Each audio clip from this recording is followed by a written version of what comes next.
Guys, naalala nyo ba si realme C35 last year? That was the best-selling phone ni Realme. Actually, the best-selling phone in the Philippines. Okay. Kasi mura? No. The reason kung bakit siya sobrang bestseller is because of the design.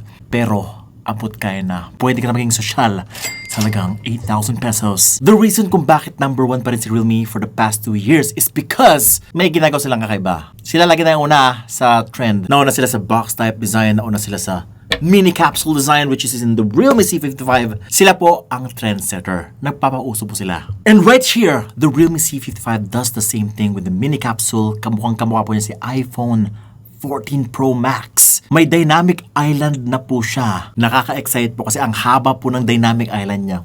Nag-stretch from left to right sa width ng phone. Parang Realme C35. Kaya lang guys, yung Realme C35, pangit po yung specs nun. Anong sinabi mo? Ito po, maganda ang specs. Whoops! Oh! Hindi kasi tapos na kasi yun. So, pwede na. Pwede na sabihin na totoo na sa Realme C35. Ano ba kasi meron dito? Guys, meron na siyang 8256 Helio G88 processor. Isang napakalaking display, 6.7 inch, 90Hz pa. Ang design pang iPhone pa rin, box type design. Pero napakalaki ng mga camera sa likod. And get this, meron pa siyang 5,000 mAh of battery. And for the first time, fast charging, 33 watts inilagay. I love you, Realme. This is the next big thing. The realme C55. Okay, without further ado, let's bins, and you're watching Unbox Ladies. Woohoo. Oh, by the way, if you want to check out the full specs of this phone, punta lang sa unboxdiaries.com. We've got it all for you. Okay, so yung kanyang box ay updated na. Maganda yung text. C55. Realme. Dito. Sa likod po yung specs. Ayan po. We've got here the rainforest color. 8256 po yung pinahiram sa atin. Hey, welcome to the Realme family. Lakas pa rin natin ng hey, welcome. Let's embrace a new journey. Siguro na umay ako doon. Gusto ko ng let's hug a new journey. Pero may ba naman? SIM ejector pin, ayan. Meron siyang smoked jelly case. Kasi medyo gray siya, ayan. Quick start guide, here we go. And the safety guide. Ito na po. 1, 2, 3. Wow. Wait, baliktad pala. Ito na. 1, 2. Ooh, look at that. Mamaya na yan. Got here the cardboard. A very nice cord, manipis lang. USB Type-C na. And ito talaga yung gusto ko. 33 watts Super VOOC ang inilagay po. Parang first time to ah. This is the first time for the Realme C series. Para sa akin, it's a big deal to have a 33 watts fast charging. Sobrang laking ginhawa. Less waiting time. By the way, as per Realme, ang kanyang charging speed daw ay 0 to 50% in just 29 minutes and 63 minutes lang 100% na siya. That's only 1 hour. Whoops. Whoa. Wow. Ganda. And napakalaki. This is a very big phone. So feeling ko ito yung pinakamalaking Realme C series na phone kasi yung last nila ay 6.6 yung pinakamalaking Realme C series phone. This one is their biggest by far, 6.7 inches. Look at that design, napakagwapo, shiny, and very edgy. Mukha pa siyang iPhone. Except for the camera, meron pa siyang dalawang malalaking bilog dyan. So, palaki na po ng mga bilog sa likod. It's not the actual lens. It's actually just a design thing. Ito po sa gitna yung actual na lens. Ayun. Kasi pwede naman mas maliit yung bilog sa labas. Pinalaki lang talaga nila. Parang feeling mo kasi parang mas maganda yung camera, mas malaki kasi siya tingnan. Oh, by the way, yung color grade is rainforest ang tawag sa kanya. Meron siyang sun shower and rainy night. So, dalawang rain and shower daw yung isa. So, feeling ko ito yung design pattern na yun. Yung parang meron siyang small drops sa likod na parang textured. Pero para sa akin, mukha siyang wood design pero green. Yung kanya-camera is 64MP plus 2MP. Hindi sinabi kung ano. Pero feeling ko depth sensor to. Sa harapan naman is 8 megapixel selfie camera. You got here the flash sa likod. Mukhang malaki yung flash. Tapos yung nipis niya, 7.89mm ang thinness. Very thin and light po itong phone na to. And that box type design, very reminiscent of the iPhone, which is nothing new naman sa 2023. Last year, puro ganito na yung design, so it's nothing new. But here's something new. And boom! Dynamic island or mini capsule. Yun na po yun. Natin ulit ha. Again. Boom! Kasi guys, punch hole lang sa harapan niya. Ayan, punch hole lang. Na nagbumuka lang siyang ganon kapag charge mo siya. And with that, you will see the Super VOOC 33 watts and the percentage of your battery. I like this, no? Extra information popping out like this. Yung punch hole, nag-i-stretch out ng ganito. Nakaka-social yung dating. Pero kung, well for me, kung yun na naman pala yung ginagawa niya, well, hopefully in the future, no? Siguro sa mga future realme series nila, baka magkaroon din ng punch hole yung mga phones na ganon. It could be more dynamic than the mini capsule right here on the C55. Siguro kapag pumunta sa music, nagbabago yung kanyang interface para lumabas yung mga pause play, next button, mga ganon. Kapag YouTube, ganon din, may nagbabago siya. And also multitasking, pwede rin. Just click it, mga ganon. Parang iPhone lang. But here, it's only limited sa ganito guys kapag nag-charge ka. Well, actually, it only does 3 things. It only shows you the notification for your charging. And number 2, meron siyang data notification kapag 90% na daw ng inyong resources ay puno na, lalabas po to data usage. And last but not least is meron siyang step counter. I feel na nag-i-integrate to with the Realme Watch. Maybe. Pero kapag na-reach na niya yung time na kung anong oras mo siya sinet, doon siya mag-notify. Like for example, 9 p.m. ng gabi, ito na yung steps na ginalaw mo. Ayun po yung lalabas. 8,000 steps, 9,000 steps, mga ganon. It will show in the mini capsule. Nice touch, but very limited as for now. But yes, let us check out the buttons and ports now. Ito na po yung kanyang power button.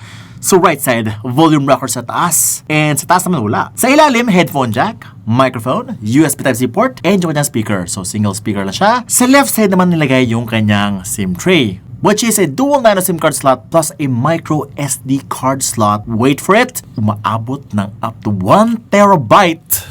1 terabyte? On top of the 256 gigabytes kung bibili mo yung 256GB na version. I think yung kanyang usability ay parang sasabog. Especially if you buy more storage, it's going to be so useful in the long run. Now the display is a 6.7-inch. 1080p. Yes, 1080p na po siya. 90Hz. Uy, ang smooth. IPS LCD display, no? It's big, it's massive, it's got good brightness, it's got good colors. Just good, no? Hindi siya yung parang AMOLED level of quality in terms of yung pagkaganda ng contrast. Pero for me, high quality po yung kanyang display. Yun nga lang na malaki yung kanyang punch hole, which is also the mini capsule. Okay, so medyo nagulat ako dito kasi akala ko pagkabukas ko mini capsule siya agad. Yung parang gano'n. Punch hole pala siya na nag-change to a mini capsule. Ayun. Kung pumunta sa settings, ito sa Realme Lab, dito mo siya mag-turn on. Pero by default, naka-turn on naman siya. For the battery status and data usage. Yung step counter, siguro kailangan mo siya i-turn on pa. Yes. The display is quite smooth. Maganda pa tingnan yung kanyang smoothness kapag nag-Facebook ka. I have solved the problem of the mini capsule na dapat by default nandito sa phone. Here it is. I downloaded this wallpaper. Guys, pwede kayo mag-download ng wallpaper na may mini capsule. And ayun na. Oh my God! Ayun, nasa gitna yung punch hole. Hindi halata. Galing ko, no? IQ 200. Hindi, wow. Actually, to, pwedeng ganito ang itsura. Ayan, o. Bagbaguin ko, Ito, meron pa dito. Yan. Yes. Meron ka ng mini capsule lagi. Para lang magbukas talaga siya ng iPhone, di ba? Kaya lang, pag pumasok ka na sa Facebook, yes, punch hole pala talaga siya. Now, in terms yung quality ng display niya, okay, so mabilis yung navigation. Ang bilis mag-load. Uy, kaya niya up to 4K. 4K video? 60 frames per second. I mean, wow. Look at that. Wow. Ito lang, medyo nagla-like siya sa 4K. So, kung ako sa inyo, 1080p lang, pero kaya niya guys, 4K. Kaya niya. Yung nga lang, maglalag siya. 1080p, 60 frames per second po. Pinaka-optimal for this phone. And, by God, does it look amazing. And that display is quite big and immersive po. Which makes this a perfect. Tingnan mo naman, yung bezels and yung kanyang chin. Very immersive siya. Guys, the screen to body ratio is as much as 91.4%. Malaki to, malaki. Kaya pala halos puro display siya yung nakikita ko dito. It kind of feels like parang display na lang siya at hindi na phone yung hawak mo. Malapit na siya sa point ng sobrang edge to edge na. I think ito yung kanyang mga main highlights dito. Apart from the design, it's also the display. Overall, I'm impressed with the display, pero yung kanyang performance, hindi niya po kaya mag 4K 60 FPS. Siyempre, Helio G88 naman kasi siya. Pero kung hindi siya kasing bigat ng isang 4K 60 FPS na Pretty much anything I do here like Facebook lang, mabilis at smooth po siya. Tingnan. Yes, wala pa akong nafe-feel na parang sobrang laggy, parang jittery. It actually is a smooth experience. Not like konting frame drops kapag ka nag-flip sa Facebook, but it's, minor lang naman para sa akin. Sa Antutu benchmark, 217,000 points sa Antutu benchmark. Ayan po. Which is for me, decent na siya kasi in terms of yung competition niya sa mga ganitong presyuhan. Pero kasi ang hindi kaya ng iba is ito. Yung charging at this price, panalo. Yung design for the price, panalo din. Display, and 8256 na 1TB, yun. It's, ang hirap talunin nun.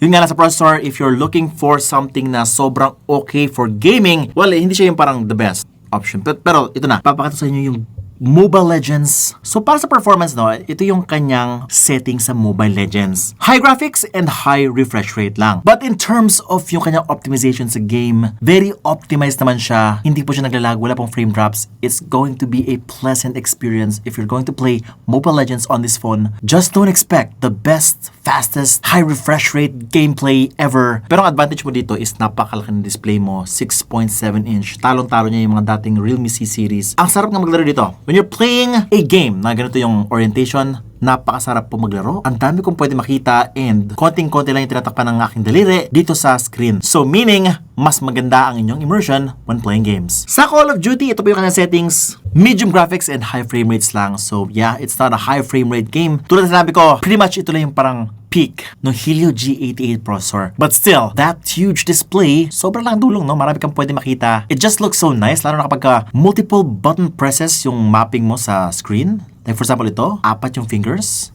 I think this is perfect for complicated advanced control mapping, just like this. So, Genshin Impact, don't expect too much. Syempre, ito yung pinakamabigat na game sa Play Store ngayon and it's going to trample down your processor. Kakawawain niya lang to. Kahit lowest graphics, guys, 30 FPS. Ayun, may konting frame drops pa rin. It just shows kung gaano kabigat yung game na to. So, yun. Gusto lang para sa inyo yung expectations if you're going to buy this phone. For me, probably yung kanyang biggest strengths is yung kanyang camera. Guys, ang ganda na kanyang dynamic range. Meron siyang heavenly glow no? sa kanyang sa gilid. Ayun, may mga heavenly glow siya, guys. Yung nag-glow. Sa malayo, hindi mo halata, pero pag zoomin mo, nag-glow na yun sa ulo ni Venom. But wow! Itong shot na to, ang galing nito. Wow! It goes to show you na even if the camera is not super advanced, pero dahil napakagaling nung software, wow, it's able to create this sharp image. Actually, much better than most mid-range phones I've reviewed recently. Yun nga lang, meron siyang heavenly aura. Ayan, no? When you zoom in, ayan, may aura yung mga puno. Ayan si Beng, yung portrait niya, ang ganda. Yes, chicks na chicks. Ito yung model. Boom! Sino yan? Oh no. Oh, may parang something sa camera, parang may glow. Parang in remembrance of yung dating sa akin eh. What? Yun yung kanyang weakness, guys. So, kanyang camera ay kapag sa low light na medyo malaki yung effect sa kanyang quality. Images gets less sharp. Meron siyang mga blurring in some part. It's not going to be as high quality. Pero kapag ka nasa labas, no, kapag ka outdoors, ang ganda. It actually beats most 13, 14, 15,000 pesos phones. Wow. Na sobrang na-impress ako dito. Maganda pa yung photos dito. And yung mga selfies, it's sharp, has good background blur. High quality siya. Nice. Ito yung mga sample. Wow. So, sobrang na-impress ako sa kanyang video quality. Especially sa aking studio. Usually, nag-blue yung mukha ko. Minsan, magenta and things like that. Pero ito, very, natural tingnan. Rarely does a phone do this. Even my iPhone looks blue. But this one looks quite natural. Ang galing ng kanyang software. Promise. Wow. Amazing. Meron siyang night mode, photo mode, ito pa yung mga samples niya, and some more, meron siyang time-lapse and pano. I think yung kanyang camera is one of the best out there for the money. Probably even better than Vivo's offerings right now. Parang, I think siya yung the best camera sa ganitong presyo. Sorry minsan lang kasi ma-impress sa camera sa ganitong price point, so kudos, realme C55. Actually for me, this is an instant buy already for only 8,999 pesos for the 6128. Meron pa siyang 8256 for only 10,999 pesos. For me, this might even replace some phones sa ating tier list, pero para sa akin, super sulit agad to. Hindi lang maganda yung specs, but also offered something new, something relevant, something trendy. And that's why I still think na magiging number 1 pa rin si Realme for the next year. Kung wala sa ibang brands, mag-step up. Yun na naman. If you wanna see more sulit smartphones just like this, unboxing, mag-subscribe ka na, hit the bell icon so that you don't miss any of my great content about bins. And you're watching Unbox Ladies. Wala pala.